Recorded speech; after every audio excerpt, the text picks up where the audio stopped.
Well, happy holidays, everybody. It has been a minute, but finally we've put the band back together. We do apologize for the lack of podcasts of late. No question. This gentleman and I have been running every different direction you humanly can over the course of the end of the fall sports season. It was fun. It was a lot of fun, but we both logged a lot of miles and went to a lot of different locales, and unfortunately we saw each other a lot. From across the Coming and distance, going. yes. But here we are, we're back. Duerrisms, the podcast, presented as always by our great friends at Advanced Physical Therapy, and our New Year's resolution is to do this more often. Okay, I'm with you. Okay, so I'm gonna get you a really quick toss-up question before we get into sports. Okay. Because we haven't talked enough sports, obviously, most recently. All right. 'Tis the holiday season, Matt Yes, it Schuckman. is. Do you have a go-to favorite holiday movie of all time? Oh yeah, there's no question. Okay. Now let me preface this. Okay. I love the shorts.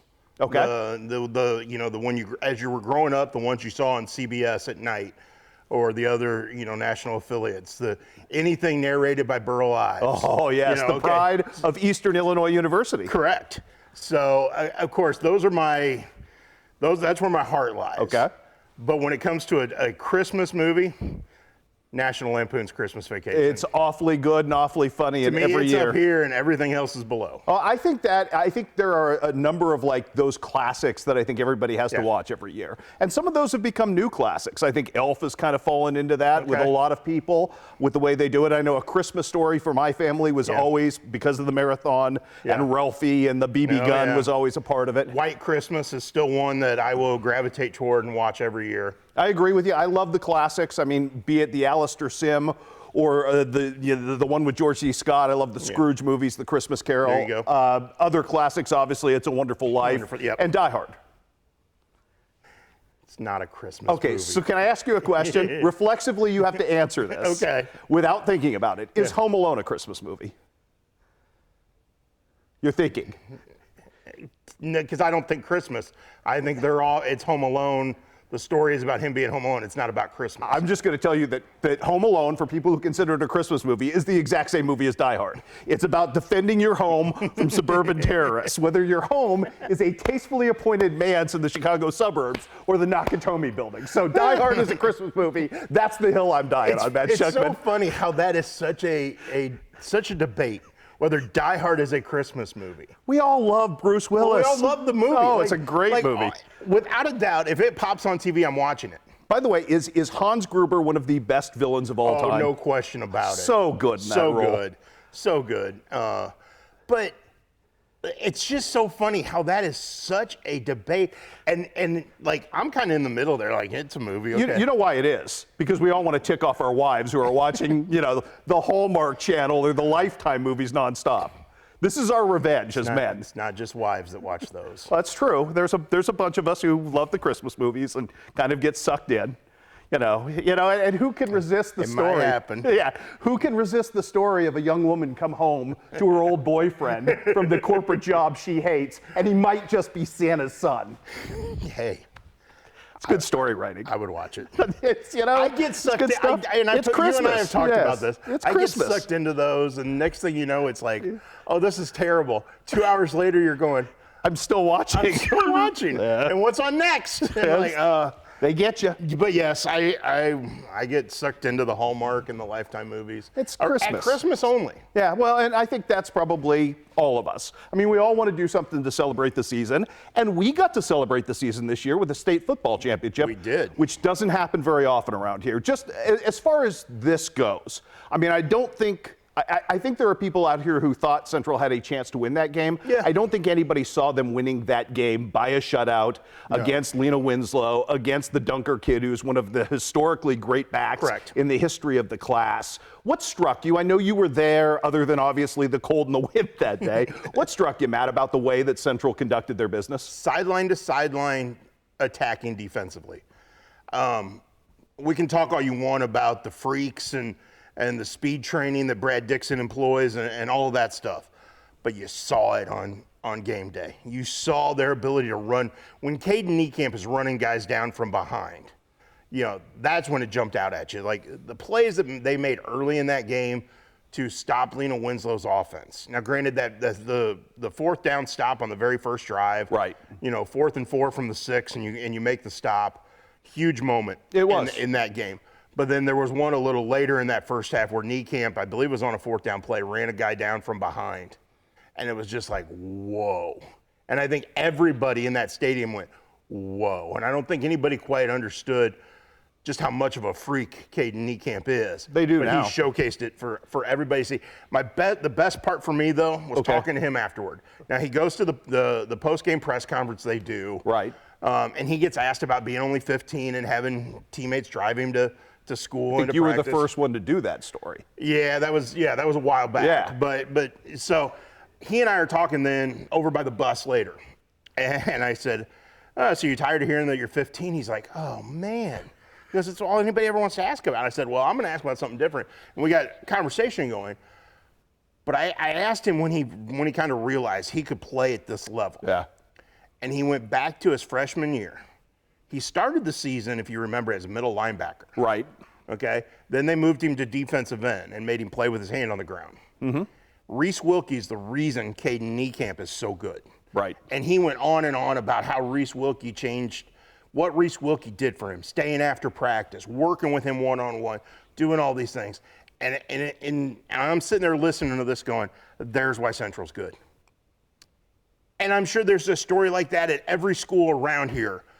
But that's why Central wins, is because those upperclassmen look at those younger kids and go, come on, come with me. Let me teach you. Let me show you. You're going to be better than me, maybe. And in Niekamp's case, and that's not taking away anything from Reese Wilkie. But I don't think you can. Yeah. Niekamp's a freak when it comes to defense. But it just shows you that this isn't a one team blessed with a ton of talent that made a run and got to the title game. This is a program that has built itself, and by doing that, by passing the torch year after year, Reese Wilkie has passed it to Caden Niekamp. Now it's Caden Niekamp and Elijah Gendenbacher's opportunity to pass it to the next group, take them under their wing the next year or two, and show them. That's why Central's good. You know what I think is neat about that angle, and we don't talk about it much because it's not a comfortable topic, but some of those guys who are such great leaders, like the Reese Wilkies and Wes Crooks, are folks that lost parents, and yet they've become sort of parental figures to the younger kids on that team. And I think I don't want to oversell that, but I think it's a really neat dynamic of sort of the stewardship that is involved in that program. And I know you're often on Friday nights or on a playoff Saturday running here, there, and everywhere. So you probably don't get to a game as early as I do. I don't. Probably no. ever. Yeah, never. I had the opportunity multiple times this year to get to Camp Point Central early. Kudos to Matt Long, Zach Houston, and the administration for letting me park my truck in the end zone. But what that afforded me was, like the playoff game against Greenfield, I was the first one in the entire stadium. Yeah. And there ended up more than 2,000 people there that day. I was the first one. So when the boys start coming out to warm up, and it's an hour before the game, and they're an hour and a half before the game, and they're just tossing the ball around. They're in shorts and T-shirts and stuff. The little kids are out there running around with them. They're tossing the ball with them. They're tackling them. They're playing. Gavin Blewett was great about that with some of the younger kids. Now, some of those kids, like Drew Pabin, has a younger brother. So they're used to being around some of them because they're younger brothers and stuff. But all those little kids are going to be your future. And they're interacting with the older kids. Those older kids are being big brothers, uncles, dads, however you want to phrase it. Much like Drew Pabin was the ball boy the first time around. Ding, ding, ding, ding, ding. So you really see how that program is built to sustain success. I don't know that it's a fair question, but I do think the polarity of what Central is now within the state thought. It's actually a rivalry with that conference now after getting, and Brad Dixon said at the press conference, we didn't score on the first team defense for either Forreston or Lena Winslow the first time around. Now they're going to be viewed as a legitimate threat after what's happened now. Are we looking at something not unlike what we saw from Jim Unruh in 1995 when his team finally got over the hill for the first time and figured it out? Is Central a team that can have some staying power? I think so. Because you're one for this group. Now, granted, you had a great senior class. You did. Take nothing away from them. They accomplished an incredible amount in their 4 years. But you have a good group coming back. It's not like the cupboard's bare by any means. So you're going to reload, And so what comes next? Well, those younger kids will find a little bit more about that next year. But, who steps into a Nick Moore role? That's a tough one. That was a 3-year starter at quarterback. And one of the smartest kids. Yes. Football IQ or otherwise anywhere in the region. But if you go back to like Dominic and Garrett Williams. Yeah. Well, who comes along? A Drew Pabin comes along. Right. You know, you replace an Isaac Genenbacher. Who comes next? Elijah Genenbacher. Right. You know, Connor Griffin fills a role. You know, so it literally kind of is next man up. And I think we're going to see the sustainability of the success. And we've seen it when you start looking at, 3 state title game appearances since 2018. Which is impressive. So the sustainability is already there. Right. It's can they win multiple times? Okay. I think they can. Now, I don't know if they'll repeat next year. I can't, No, nobody can we see into don't that know future. how good. I mean, Lena Winslow graduates a bunch. The do. Dunker kid in particular. Yes. But will Forreston be outstanding next year? What about some other WIVC schools that have had success? I know Greenfield loses a big senior class, but they had great success this year. You got some young kids at Brown County. They're going to be coming through. Will Brown County be a team that threatens? You've got a quarterback at Jacksonville Route who almost put up Braden Little type numbers. Right. So in Kellen Crevison. So there are some threats out there, obviously. Yeah. One of the things that I would point out, and I think, the last 2 years I've been particularly critical of this, that I don't think the WIVC North has given them much. Outside of one Beardstown game 2 years ago where we don't really know how good Central is. What we found out in this playoffs is that Central is its own animal now, much like back in the day when, when Carthage was part of a conference and beat everybody, and we didn't know until, they started beating the, Oneida Rovas of the world and figuring out who they really were. I think Central's reached that point now. I think so too. And I think they owe a debt of gratitude as well to Calhoun, because if you're not pushed twice hard by Calhoun, I don't know that you win some of the games you did down the stretch, particularly Greenfield Northwestern. But I think when you string together the victory over Altoff, the victory over Greenfield, the victory over Lena, I think everybody goes, this program's legit. Yeah. And I think they already did, but on a statewide level. Now, because face it, and Brad Dixon said it, they didn't score against the first team defense either time in the 2018 or the 2022 state title game. Okay. Now, not only did they score against first team defense, they won the game and they shut that team out. They're on a different level now. Any other football takeaways? I mean, obviously there's still an evolution for Quincy High to make. Yeah. Obviously still an evolution post-Aeneas now, which I still think Hannibal's going to be really good next year. I do too. But there's a Lutheran North cliff that they've got to figure out a way to get over, although Aeneas almost bridged that with 7 touchdowns himself that night. What a freak. An unbelievable individual performance. As last glimpses go, Matt, that was pretty special. That was incredibly special. I mean, we've been spoiled the last 4 years. We have. Not only have we had the chance to watch him play, we've gotten to know him. Right. And just what a great personality, what a great kid. And I could say that about a whole lot of those Hannibal kids. As you well know, Ryan Ross is one of my favorites from over there. And I'm anxious to see what he ends up, what Kane Wilson ends up doing. I think we're going to see Kane close to home, potentially. Playing 2 sports, maybe. That would be wonderful. I think that could happen. And I really don't know at this point what his better sport is. I know what he's done baseball-wise, but there is so much canvas for him as either a tight end or if you bulk him up a little bit more as a defensive end. I love him as a tight end. I just think he catches the ball so well. He's got some of the best hands. And I sat down and was, as you and I sit there and kind of mull over how do we wrap up football season, I was kind of taking from your playbook. Okay, who's my best hands team? Oh, good. That's awesome. Just trying to think of those things, and Kane Wilson was one guy that I had on that group. So again, but Aeneas, the fact that we got the chance to cover Aeneas Williams, we may have covered the best football player we will ever see. I think you tend to be correct on that, and I don't want to jinx us because there may be better, and hopefully we get another experience like this. But it's going to be hard to top the totality of the Aeneas Williams experience as well. So for Quincy High, I'll take you back to that. Obviously, you're dealing with a different animal with Mount Carmel, and we saw the discussion blow up on social media, which I tried to avoid the rest of it. I did too. I didn't chime in. I didn't either. I resisted a couple of different times. But from the standpoint of what can Rick Little do to make that next evolution, do you change the schedule? I don't know that you can change the schedule. Well, therein lies the issue is, okay, you can't change your conference schedule. Right. So theoretically, Rock Island Alleman gets back to playing varsity football, so they're back in the slate. So weeks 3 through 9 are Have you set. heard the rumor, though, that they might be going 8-man? Yeah, that's some things out there that, and I know there's some options people are exploring if indeed Alleman does not come back as a varsity program and those things. But regardless, your conference schedule is set, so you're left with week 1 and week 2. Well, Alton hasn't challenged you at all. No. In week 2. And I'm sorry, I know we all love the Quincy High versus Quincy Notre Dame game. Does it do either one? I think it helped QND this year. Long range, yeah. Long range. Yeah. I don't know if it helped Quincy High, other than you play in that environment. I don't know. I mean, how can you upgrade the schedule? Who's going to play you week 2? Now that you're good, is there somebody willing that has an opening week 2 if you want to dump Alton? I don't know that they have the option, but wouldn't it not make some sense to talk about renewing the Hannibal rivalry? I think it would be great if you could make that happen. Okay. I think that would be a great one. Or look at a Fort Madison, maybe somebody who does play a little higher level. I was thinking more to see if you could get Edwardsville. Now Edwardsville would make a ton of sense because obviously there's already the historic rivalry with a bunch of different sports.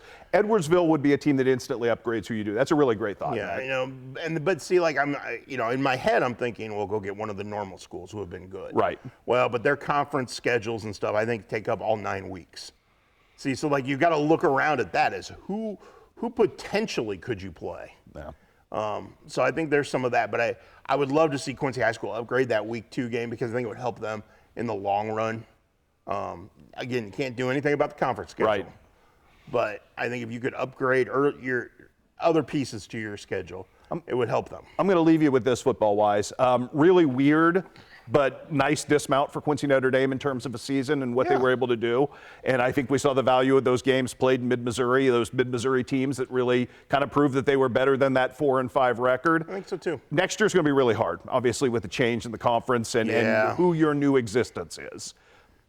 What needs to happen for them to become a 6 or 7 win team spun forward from this year within the Central State 8? Is that possible? I don't know if it's possible. Okay. Like, again, I don't have their schedule in front of me to know exactly who all they're playing in the Central State 8. But again, it's the Central State 8. They're going to have some challenges, some big-time challenges over there. And I know the coaches from the Central State 8 are excited about bringing QND in. New blood. New blood, but they have a lot of respect for Jack Cornell. They do. They think Notre Dame will be competitive. Okay. So they don't see this as Notre Dame's coming in and we're all going to steamroll them. Good for us. They're a 2A school. We're just going to steamroll them. They see it coming in as a team that's going to be competitive, that's going to put up a challenge, that's going to make them better. So I love that aspect of it.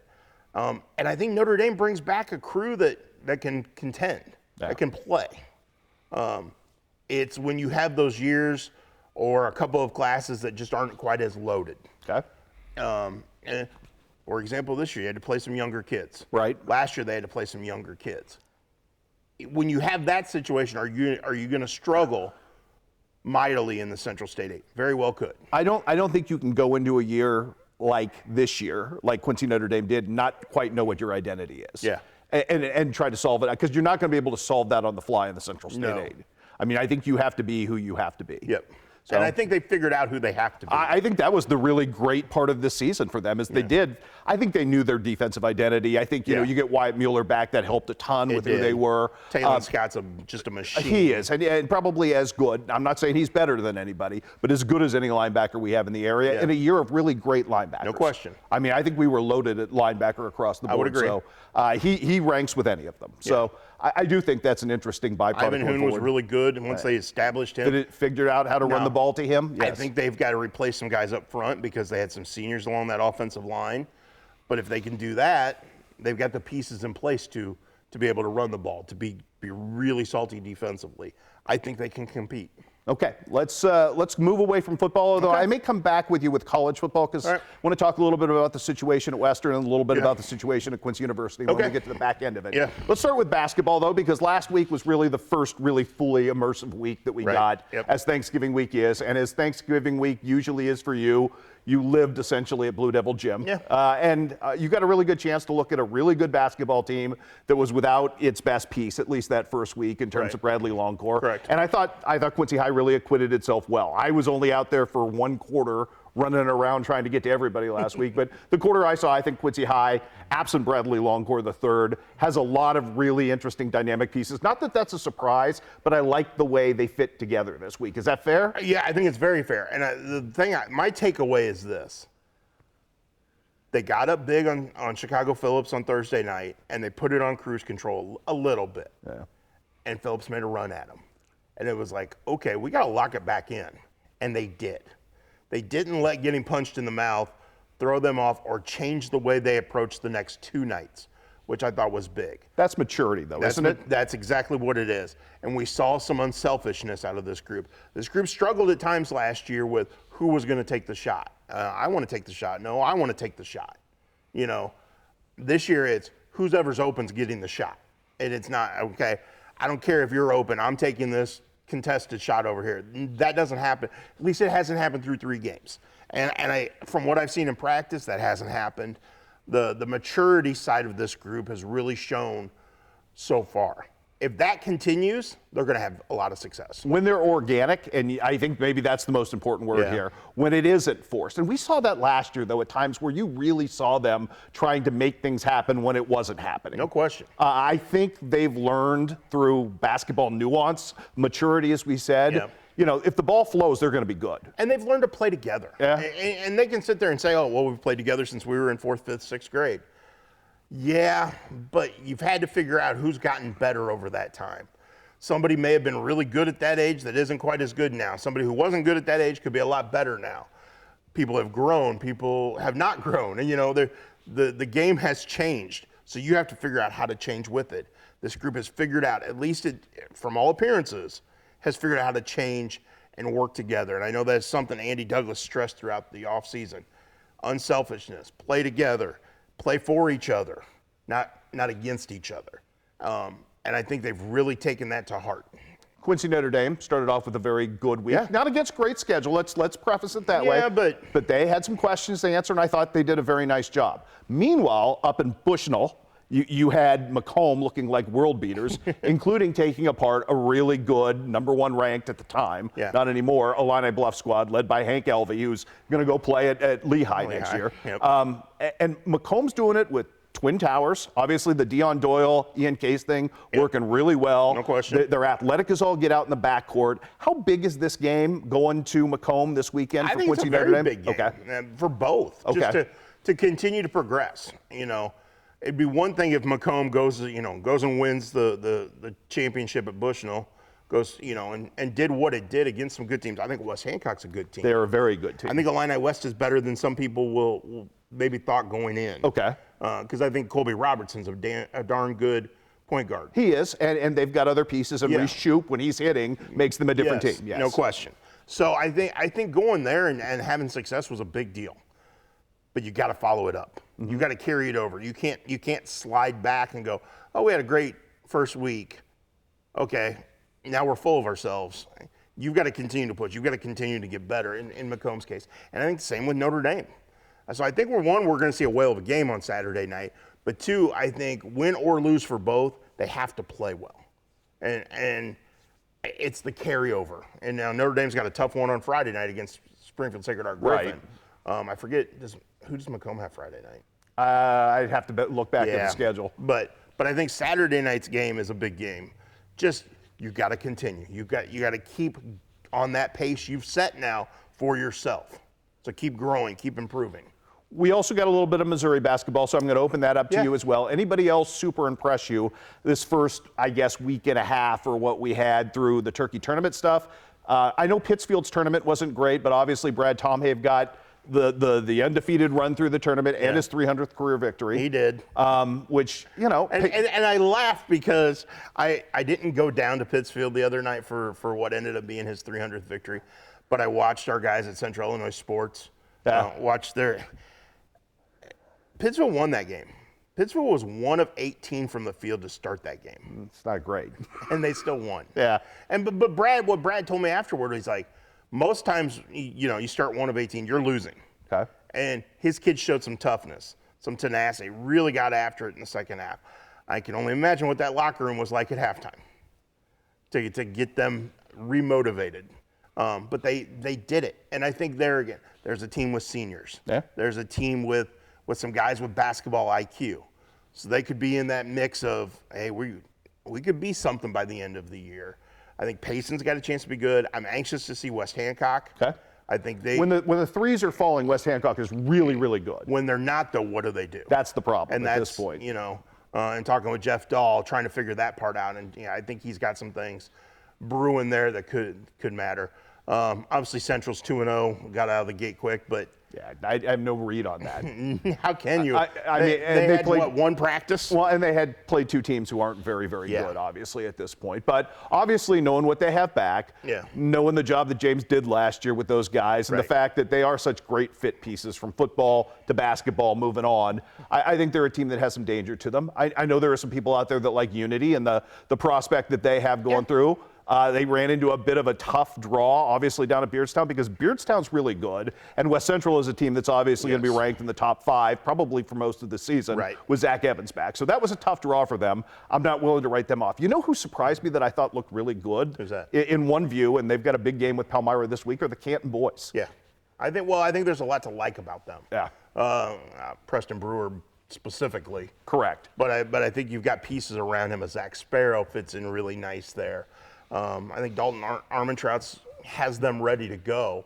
Friday night's going to be fun over in Palmyra on both sides. Right. Because the Canton Palmyra girls game should be good. And I was getting there with you. And the boys game should be good. Let's talk about the Palmyra girls, because obviously, I mean, you and I both have incredible respect for Earl Austin Jr. He's somebody that I'm fortunate to consider a friend on top of everything else.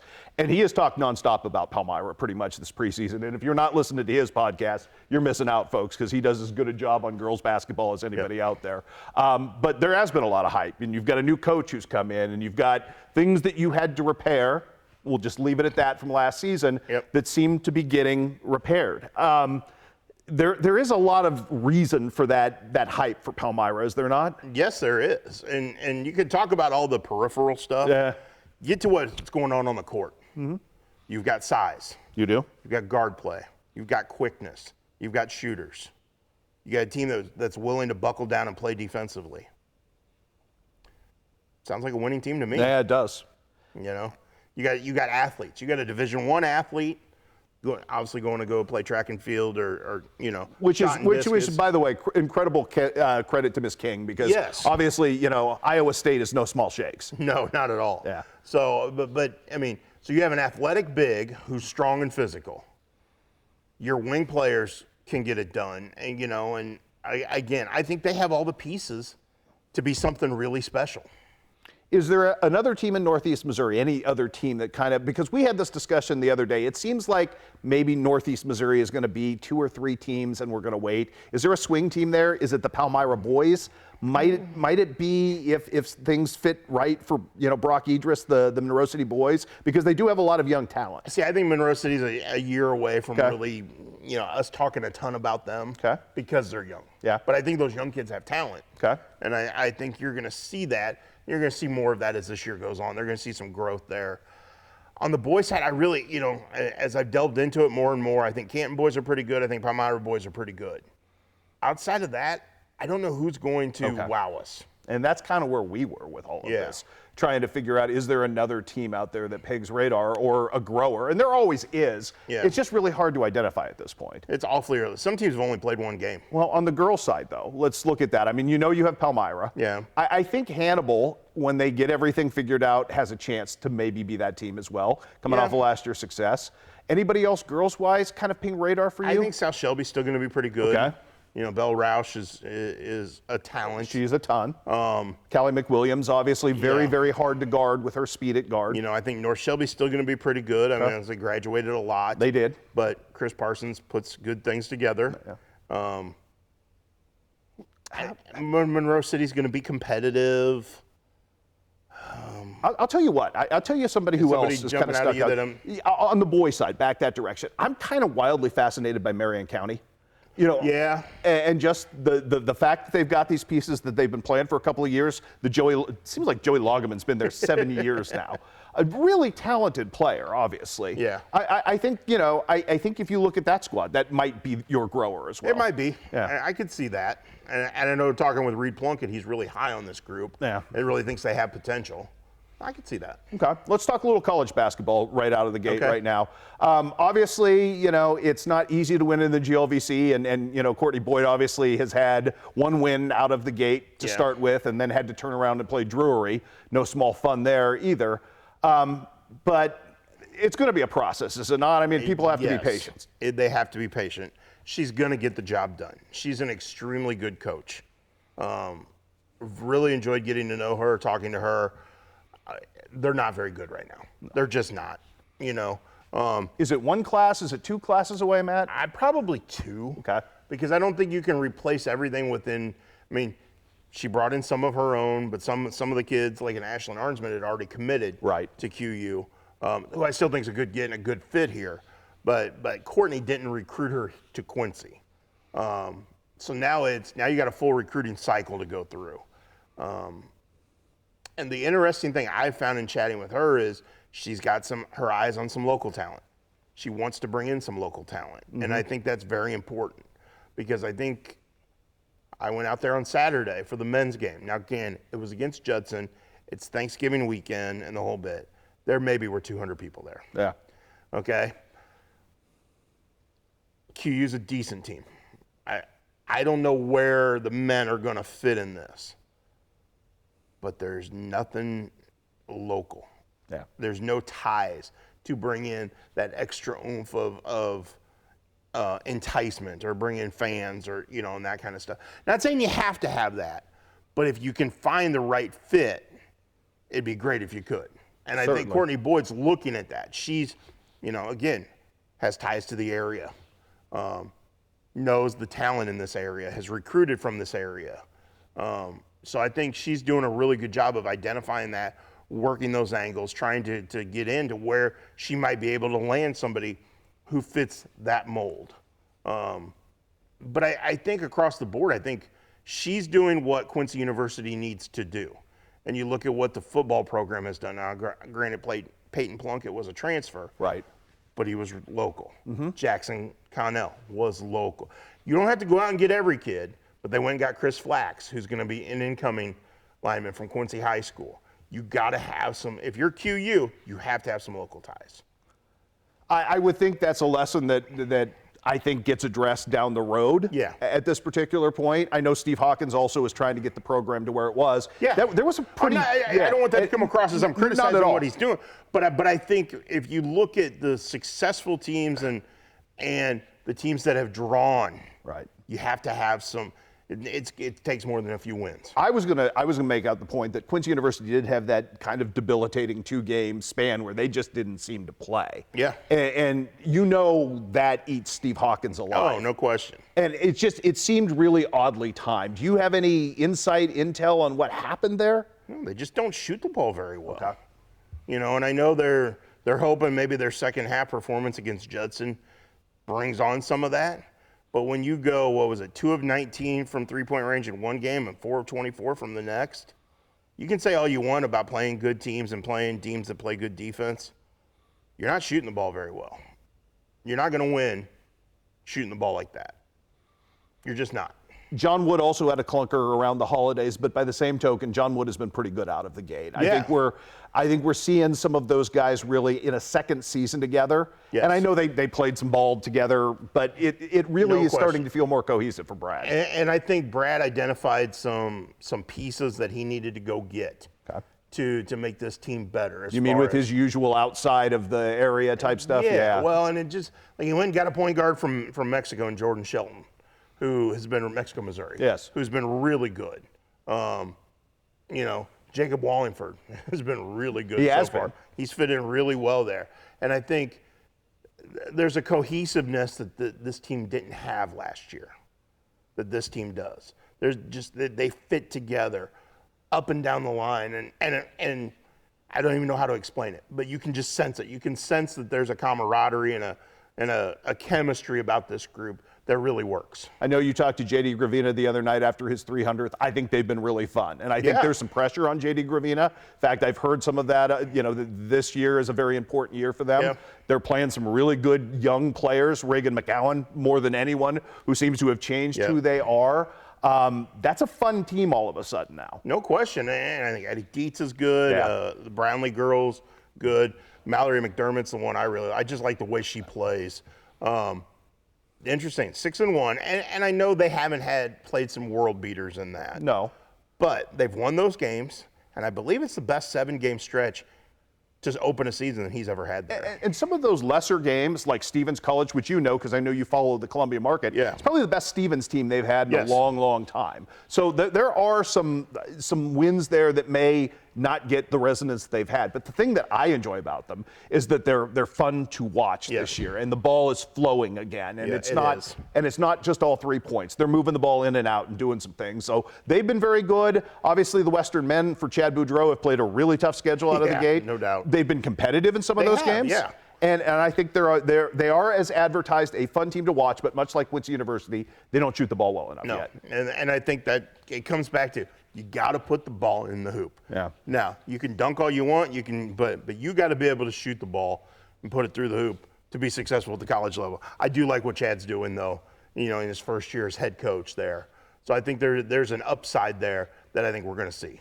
All right, I want to talk to you before we get to college football. I'm going to take a backward step here. You talked about Courtney Boyd. I got a chance to see her the other night. She was up at Southeastern, obviously scouting Central Southeastern versus Biggsville West Central. Shelby Bowman and obviously Lauren Miller, who has pinged a lot of radar, including Amy Egan's down at Lindenwood, which tells you kind of the circle she's running in.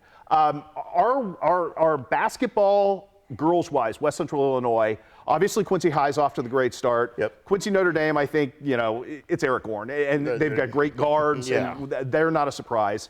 I think there are some surprises, though, out there that have elevated what this area is going to be this year. Brown County with all those freshmen, and West Hancock, who plays Quincy Notre Dame tonight, who I think is personally the most improved team that I've seen this year. We had heard about, because the Flynn twins were gone, because Abby Schreck was leaving, because Blair Eftink was gone, that maybe the bottom might fall out, especially with Unity as well. The bottom might fall out. No. I think it's going to be a really good year in West Central Illinois girls basketball. I think it's going to be extremely competitive because there's so many young kids that are really good. And granted, I have not had a chance to see Kenzie Cassing at Brown County yet, and they're young kids, around her. I will get out there. Dave Phelps and I have talked about it, and what they're capable of and how high he is on his young kids. And flip side real quick, Eric Jones, the boys basketball coach, it's going to be a rough year for Brown County boys. And he knows it.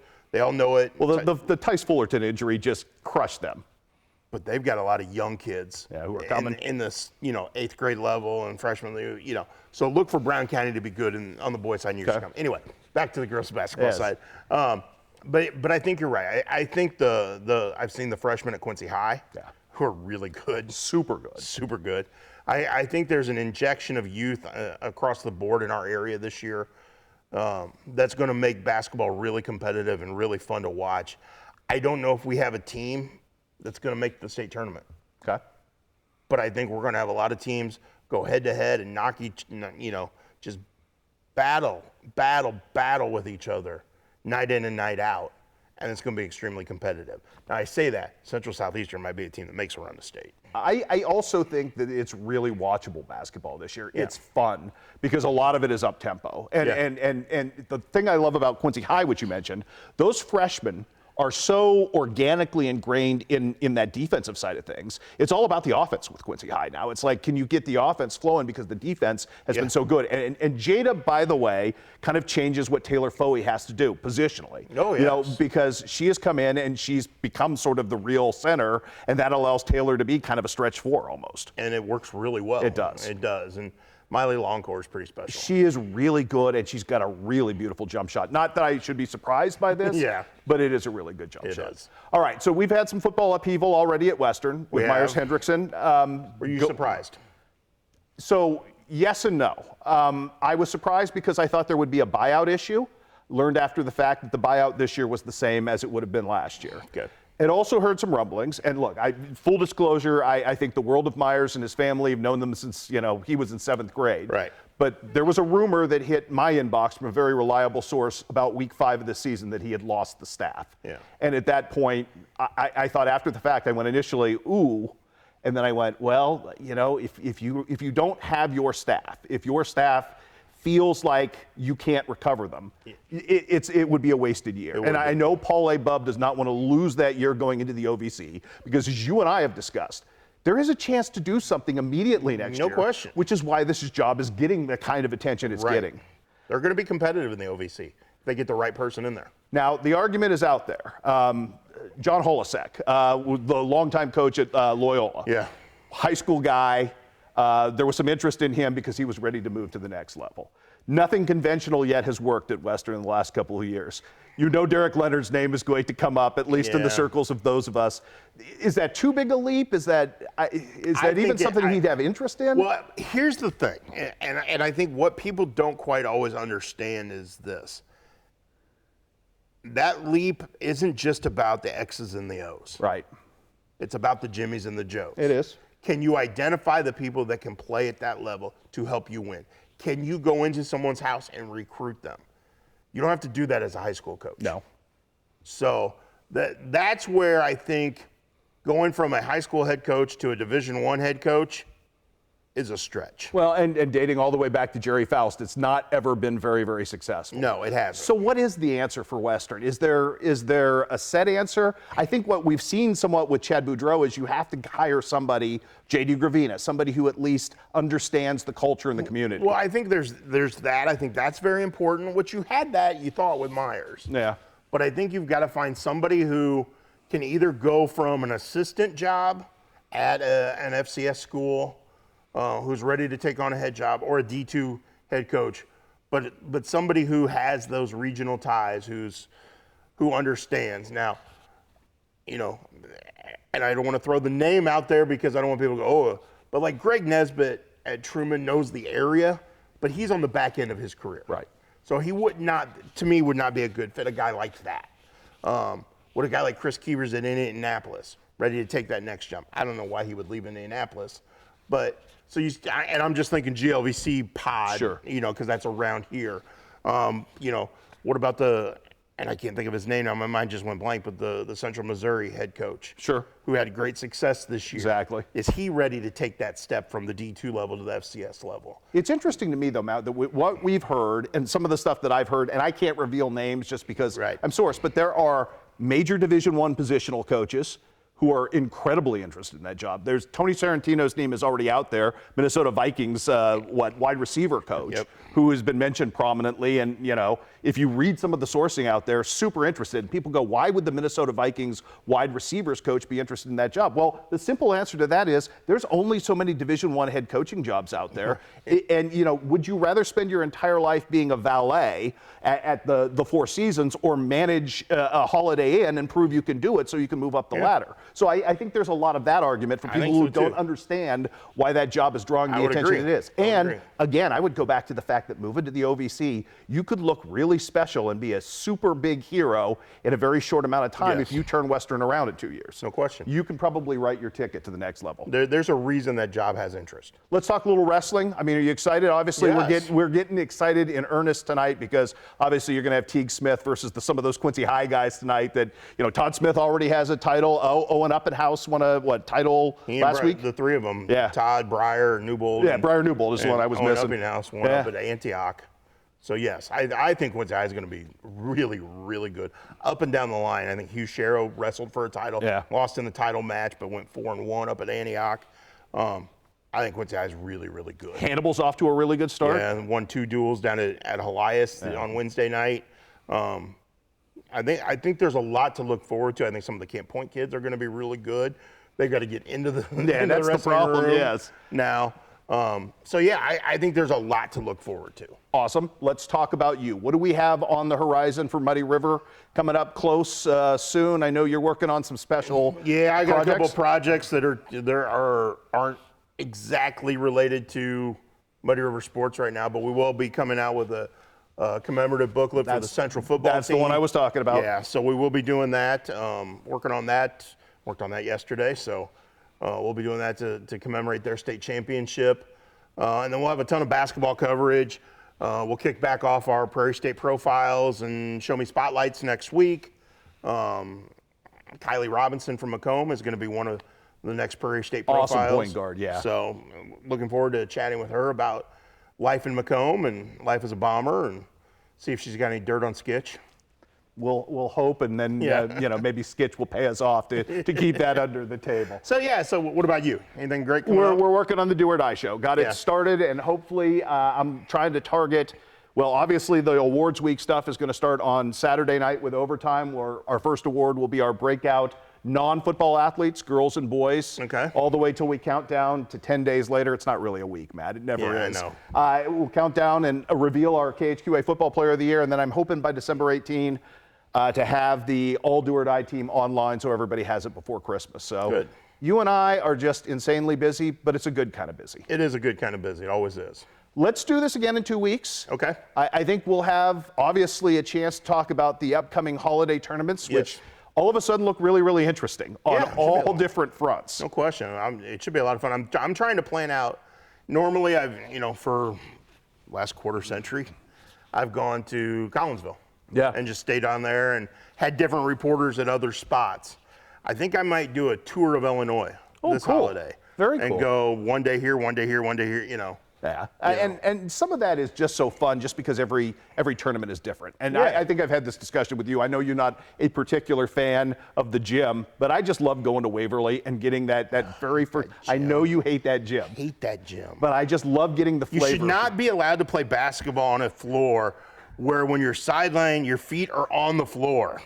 Yeah, but it adds to the atmosphere. It's like watching Hoosiers all over again. I know all the Waverly people are going to be mad at me now, but I'll smooth it over for you. Okay, thanks. So, again, great to have you, Matt Schuckman. Again, our thanks as always to our friends at Advanced Physical Therapy, without whom none of this fun talk ever happens. True. We're going to be more diligent about doing this probably up until February when the wheels fall off again, because they invariably will. But again, we appreciate your patronage, and we'll see you right back here in 2 weeks, everybody.